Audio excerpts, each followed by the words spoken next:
चंदन वृंदावन की ब्रज भूमि में रहने वाले अपने माँ बाप का इकलौता बेटा था। दिन भर वह ब्रज की रज में लोटपोट होता रहता, अपने सखाओं के साथ अटखेलियां करता रहता।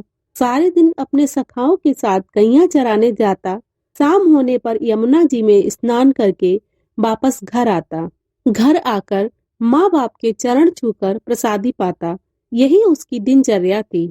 चंदन में धीरे धीरे ठाकुर जी के प्रति सखी भाव जागृत होने लगा। अब वह ठाकुर जी की सखियों की तरह चलता, कभी कभी सर पर चुनरी ओढ़ता और कभी आंखों में काजल लगा लेता। एक दिन उसके मामा, जो बनारस शहर के रहने वाले थे, वृंदावन आए। जब उन्होंने चंदन को सखी भाव में देखा तो हैरान होकर चंदन की माँ से बोले कि चंदन तो आपका इकलौता बेटा है, इसको थोड़ा पढ़ा लिखा लो ताकि वह कुछ काबिल बन सके।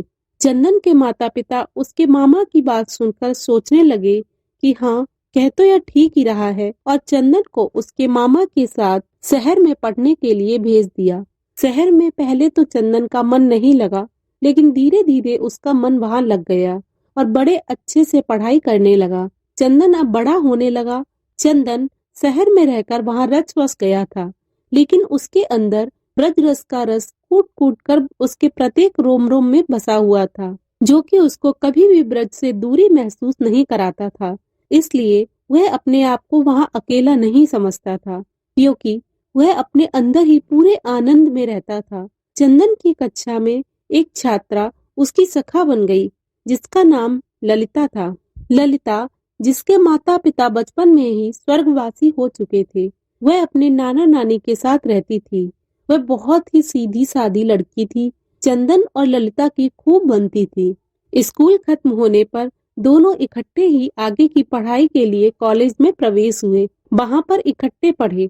चंदन की पढ़ाई अब खत्म हो चुकी थी। वह अपने घर वृंदावन धाम जाने के लिए तैयार हुआ, तो उसने ललिता को कहा, क्या तुम मेरे साथ वृंदावन धाम चलोगी? तो ललिता ने अपने नाना नानी की आज्ञा लेकर चंदन के साथ जाना स्वीकार कर लिया। जब चंदन अपने मामा जी से विदा लेकर वृंदावन धाम पहुंचा, तो वृंदावन में कदम रखते ही चंदन के हाव भाव बदल से गए। वह एकदम सखी के भाव में आ गया। उसकी चाल नर से नारी जैसी हो गई। वह अपने कमर में हाथ रखकर चलने लगा। अचानक से उसकी चाल में आए परिवर्तन को देखकर ललिता हैरान होकर उसको देखती रही, लेकिन वह कुछ बोली नहीं। अब चंदन अपने घर पहुंच चुका था। घर जाकर उसने अपने माता पिता के चरण छुए और ललिता के बारे में उनको बताया। ललिता की सुंदरता और सादगी को देखकर चंदन के माता पिता भी बहुत प्रसन्न हुए। काफी दिन हो चुके थे ललिता को वृंदावन आए हुए, तो जब उसने वृंदावन से जाने की आज्ञा मांगी, तो चंदन ने अचानक उसको कहा कि क्या तुम मेरी जीवन संगिनी बनोगी? अचानक से यह सुनकर ललिता घबरा और लजा सी गई, और उसने मुस्कुरा कर हाँ में हामी भर दी। अब उन दोनों की शादी बड़ी धूमधाम से संपन्न हो गई, लेकिन ललिता को कभी कभी चंदन का व्यवहार अजीब सा लगता। चंदन कभी कभी अपनी आंखों में काजल डालकर, सर पर चुनरी ओढ़कर, कमर पर हाथ रखकर न जाने कौन सा नृत्य करता रहता और किसको रिझाता रहता। ललिता को यह सब समझ नहीं आता।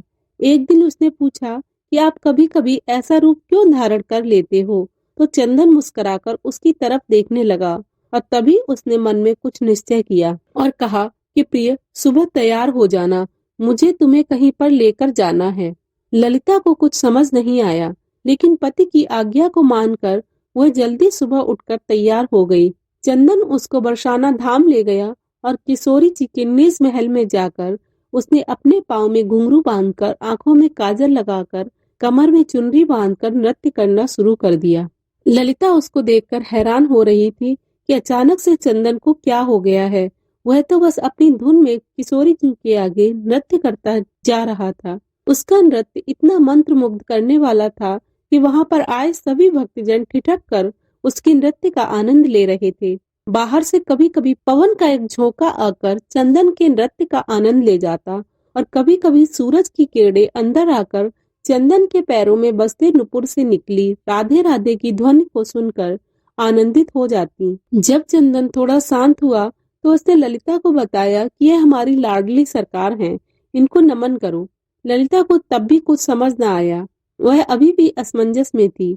किशोरी जी को प्रणाम करके वह वापस वृंदावन आ गई।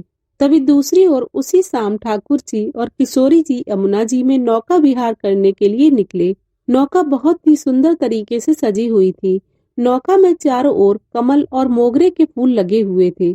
नौका में ठाकुर जी और किशोरी जी आमने सामने बैठकर एक दूसरे के रूप का रसपान कर रहे थे और उनके पीछे बैठी एक सखी हाथ में पतवार को लिए नौका को चला रही थी। तभी अचानक से सखी के हाथ से पतवार छूटकर यमुना में चली गई और वह घबरा सी गई। घबराहट के कारण वह अपने पैरों के नाखूनों से नौका की भूमि को कुरेदने लगी। तभी अचानक से ठाकुर जी का ध्यान पीछे बैठी सखी पर पड़ा और बोले, अरे सखी, इतनी घबराई हुई क्यों हो? उसने हाथ जोड़कर बड़ी विनम्रता से कहा, कन्हैया, मेरी पतवार यमुना जी में गिर गई है। तो ठाकुर जी मुस्कुराकर बोले, इसमें घबराने की क्या बात है? और आंखों ही आंखों में उन्होंने किशोरी जी को कुछ इशारा किया। अब एक तरफ से किशोरी जी ने और दूसरी तरफ से ठाकुर जी ने अपने हाथ को यमुना जी में डाल दिया और वह दोनों अपने दोनों हाथों को पतवार की तरह चलाने लगे। झुकने के कारण किशोरी जी के सर पर ओढ़ी चुनरी यमुना जी में भीग रही थी और उधर दूसरी तरफ ठाकुर जी का गले में पड़ा पीताम्बर यमुना जी में भीग रहा था। हाथों पर पीताम्बर और चुनरी पर लगा इत्र यमुना जी में घुल गया था। ठाकुर जी और किशोरी जी ने अपने हाथों से उस नाव को किनारे पर लगाया। अगले दिन ललिता की सास और ससुर चंदन के मामा के यहाँ कुछ काम से चले गए। अब घर में चंदन और ललिता अकेले ही थे। चंदन सुबह सुबह अपने काम पर चला गया और ललिता हाथ में मटकी को लेकर यमुना जी से जल भरकर ले आई। आज घर में कोई नहीं था। जब ललिता ने मटकी में से जल को थोड़ा सा पिया तो उसमें इतनी सुंदर इत्र की खुशबू को महसूस करके वह बहुत प्रसन्नता से भर गई।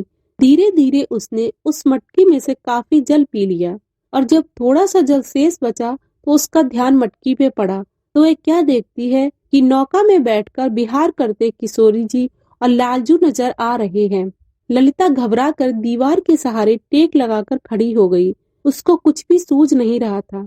मटकी से पिया हुआ जल धीरे धीरे अब उसके पूरे शरीर में फैल गया था। उसकी आंखों में न जाने कैसे अश्रुधारा बहने लगी। इतने में चंदन बाहर से आया और अपनी पत्नी की ऐसी दशा देखकर उसने पूछा, प्रिय, क्या हुआ? ललिता के मुख से कुछ भी नहीं निकल रहा था, परंतु उसके ओंठ कुछ कहने के लिए फड़फड़ा रहे थे। सांस जोर जोर से चल रही थी। आंखों की पलकें हिल भी नहीं पा रही थी। चंदन ने जब इसको झिंझोड़ कर बार बार पूछा तो उसने इशारे से मटकी की तरफ इशारा किया। चंदन ने जब मटकी की तरफ देखा तो उसको भी मटकी में ठाकुर जी और किशोरी जी की नौका विहार की छवि दिखाई दी। वह झूम झूम कर नाचने लगा और ललिता को पकड़कर उसने खींचकर जोर से अपने आप में भींच लिया और कहने लगा, अरे प्रिय, आज तुझे ब्रज ने स्वीकार कर लिया है। आज तुझे मेरे श्याम जी ने स्वीकार कर लिया है। ललिता कुछ समझ नहीं पा रही थी और चंदन की तरफ देखे जा रही थी। तो चंदन ने उसको समझाते हुए कहा कि तुम्हारे कोई पुण्य कर्म थे जो तुझे ब्रज में कदम रखने का सौभाग्य प्राप्त हुआ और ब्रज में कदम रखकर तुम्हें सुख भी प्राप्त हो रहा था, लेकिन उस सुख को आनंद में बदलने के लिए तुझे किशोरी जी की आज्ञा की प्राप्ति जरूरी थी। इसीलिए मैं तुझे बरसाना धाम ले गया था ताकि तुझे भी वहां पर किशोरी जी का आशीर्वाद प्राप्त हो। यह उन्हीं की कृपा प्राप्ति है जो आज तुम्हें ठाकुर जी और किशोरी जी के नौका विहार के दर्शन इस मटकी में प्राप्त हुए हैं, क्योंकि आज तुझे ठाकुर जी और किशोरी जी ने अपना लिया है। जो यमुना जी का जल धीरे धीरे उसके शरीर में प्रवेश हुआ था, वह ठाकुर और किशोरी जी की कृपा की चलनी से उसके पाप नीचे बैठ गए थे और अब उसके पुण्य कर्म सबसे ऊपर थे। इसलिए ललिता को इस आनंद की प्राप्ति हो चुकी थी। ब्रज में तो हर कोई आता जाता रहता है और उसको सुख की प्राप्ति होती रहती है, लेकिन जिस पर ठाकुर जी व किशोरी जी की कृपा हो उसको सुख के साथ साथ ठाकुर जी के आनंद की भी प्राप्ति होती है। इसलिए हमें ठाकुर जी के मीठे मीठे आनंद को अपने रोम रोम में प्रवेश करा के उसे आनंद से प्राप्त प्रेम की अमृत तृष्णा को इतना बढ़ाएं कि वह प्रेम आंखों में निकलने वाले नमकीन अश्रुओं के द्वारा बहकर ठाकुर जी और किशोरी जी की मीठी कृपा से सराबोर हो सके। राधे राधे। ऐसी ही और वीडियो के लिए हमारे चैनल को सब्सक्राइब करें। धन्यवाद।